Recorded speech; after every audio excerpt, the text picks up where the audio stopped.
Hello friends, UGC net knowledge point में आप सभी का स्वागत है। हम कर रहे हैं UGC NET paper 2 public administration के MCQs daily practice wise daily practice कर रहे हैं। हम एमसीक्यूज के टोटल 15 क्वेश्चन लेके आते हैं डेली। अगर आपको इसका पीडीएफ चाहिए तो आप हमारा टेलीग्राम चैनल जो है वो ज्वाइन कर सकते हैं। इसमें आपको फ्री ऑफ कॉस्ट आपको इसकी जो पीडीएफ है वो प्रोवाइड की जाएगी। तो आइए स्टार्ट करते हैं। चैनल पर नए हैं तो चैनल को जरूर सब्सक्राइब करें, लाइक एंड शेयर करें। Question number first, the digital era has unshered in a new kind of journalism in which citizens play a greater role in news making for development of society. This is now as. So इसका correct answer number third, citizen journalism. Question number first, digital युग ने एक नई तरह की पत्रकारिता की शुरुआत की है जिसमें नागरिक समाज के विकास के लिए समाचार बनाने में बड़ी भूमिका निभाते हैं। इसे इस नाम से जाना जाता है। किस नाम से? सो इसका करेक्ट आंसर नंबर थर्ड, नागरिक पत्रकारिता के नाम से जाना जाता है। Question number second, which one of the following institution and mechanism outside the state in considered highly effective for promoting accountability by the second administrative reform commission यानी second ARC.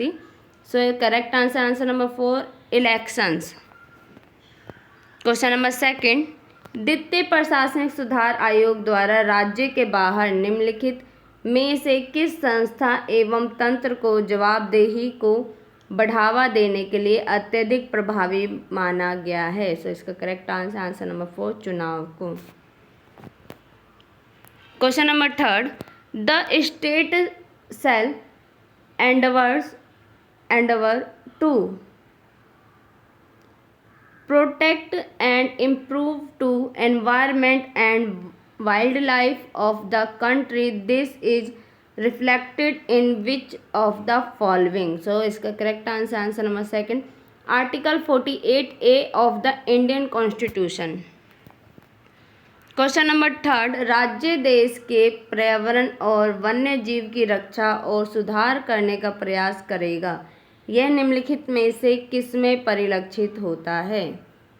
सो इसका करेक्ट आंसर नंबर सेकंड, भारतीय संविधान का अनुच्छेद 48A में।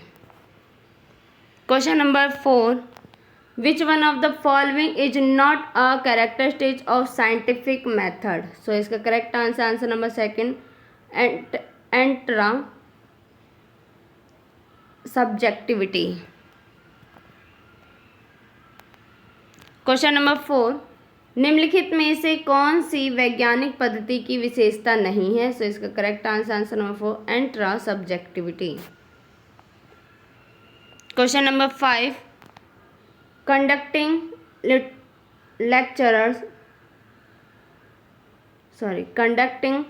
Literature review in a research study does not refer to.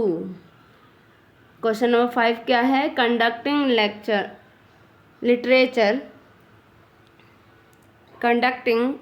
Literature review in a research study does not refer to.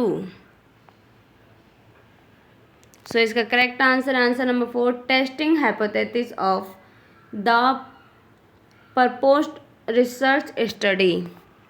Question number 5, किसी शोध अध्ययन में साहित्य समीक्षा आयोजित करने का उल्लेख नहीं है। सो इसका करेक्ट आंसर नंबर 4, प्रस्तावित शोध अध्ययन की परिकल्पनाओं का परीक्षण करने में। Question number 6, close ending question entail. So इसका correct answer number first, fix range of answers. Question number 6, बंद प्रश्न पूछे जाते हैं। सो इसका करेक्ट आंसर नंबर फर्स्ट, उत्तरों की निश्चित सीमा में। Question number 7, which one of the following is not correct about endnote and footnote while writing a research paper? So इसका correct answer number third, personal observation comments cannot be expressed in endnote and footnote.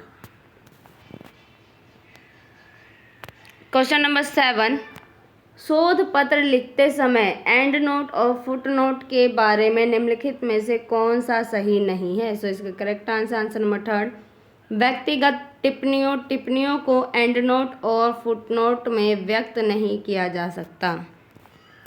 Question number 8, who among the following emphasizes the importance of learning from different experience to evolve a meaningful methodology to understand the contextual particularities of comparative public administration in varied socio-economic and political circumstances. So इसका correct answer है answer number 4, the third Minnowbrook conference. Question number 8, निम्नलिखित में से कौन विभिन्न सामाजिक, आर्थिक और राजनीतिक परिस्थितियों में तुलनात्मक लोक प्रशासन की प्रासंगिक विशिष्टताओं को समझने के लिए एक सार्थक पद्धति विकसित करने के लिए विभिन्न अनुभवों से सीखने के महत्व पर जोर देता है? सो इसका करेक्ट आंसर नंबर 3, तीसरा मुनब्रुक सम्मेलन। Question number 9, which one of the following is not include in 4 Ps thought which Donald Stone analysed development administration? So इसका correct answer number 4, performance. Question number 9, निम्नलिखित में से कौन सा 4 Ps में शामिल नहीं है? जो 4 प्लानिंग थी, 4P था, उसमें शामिल नहीं है, जिसके माध्यम से डोनाल्ड स्टोन ने विकास प्रशासन का विश्लेषण किया। सो इसका करेक्ट आंसर है आंसर नंबर 4, प्रदर्शन।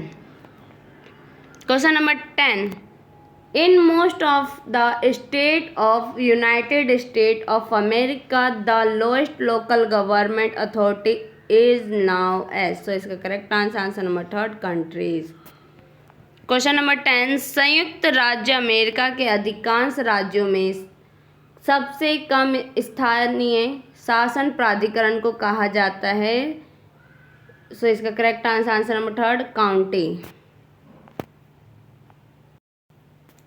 Question number 11, which one of the following statement is not correct regarding the ministry of tribal affairs, government of India? So इसका correct answer number 3, it was carved out from the ministry of social welfare.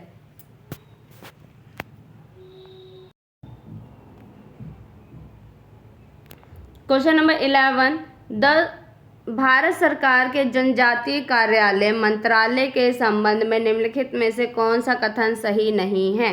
सो इसका correct answer number 3, इसे समाज कल्याण मंत्रालय से अलग किया गया था। ये कथन सही नहीं है। Question number 12, the central public sector enterprise and classified into strategic and non-strategic enterprises, which of the following is not classified as strategic public sector enterprises? So इसका correct answer number 2, iron and steel.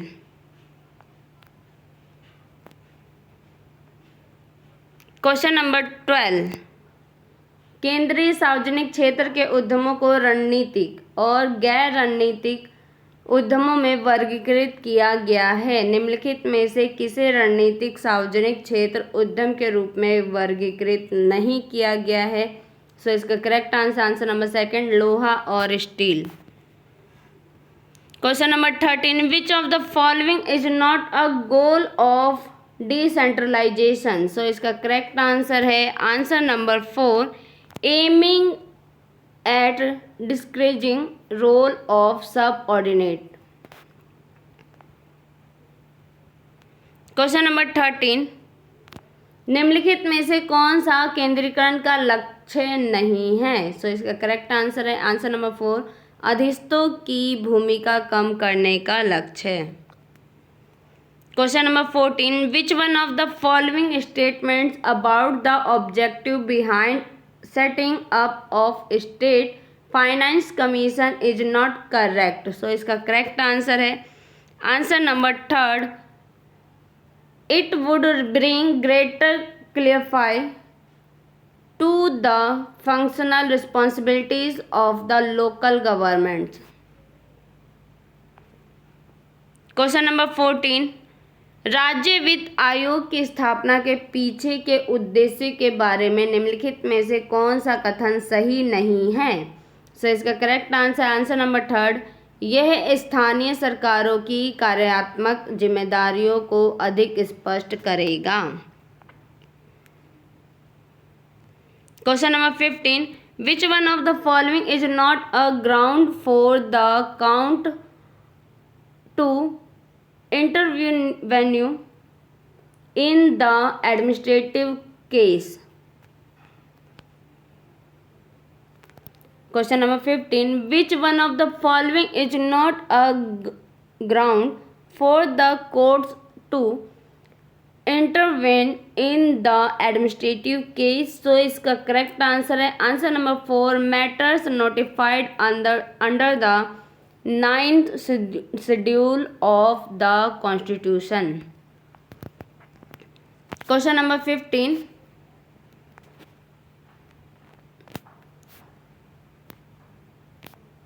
निम्नलिखित में से कौन सा न्यायालयों के लिए प्रशासनिक मामलों में हस्तक्षेप करने का अधिकार नहीं है। सो इसका करेक्ट आंसर आंसर नंबर 4, संविधान की 9वीं अनुसूची के तहत अधिसूचित मामले। तो आज के लिए वीडियो इतना ही। वीडियो अच्छी लगे तो लाइक कीजिए, शेयर कीजिए, सब्सक्राइब कीजिए। धन्यवाद।